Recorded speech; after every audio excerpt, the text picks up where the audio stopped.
In this video, I'm gonna teach you a very useful tutorial on how to reset settings app or application here in your Windows 11.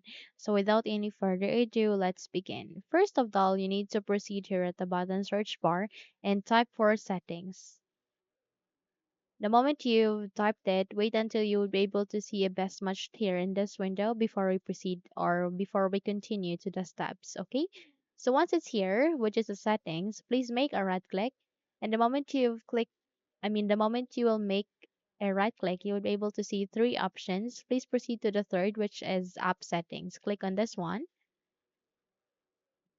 and eventually you would be navigated to the app settings for this settings app.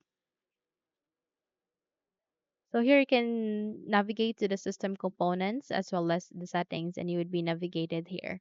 So in order to reset the settings app, please scroll down and there you can see reset. So if this system component still isn't working right, reset it. The system components data will be deleted. So if you would like to reset the settings app, click on reset. And the moment you have clicked on it, wait until it will be done. It will only take less than a minute or it would depend on your machine, and once it marked checked here, meaning you have reset it. Okay? So that's it. If you think this video had helped you a lot, then please don't forget to subscribe. Hit the like button as well as the bell icon to be updated for more tutorials like this. Thank you for watching and have a good day, everyone.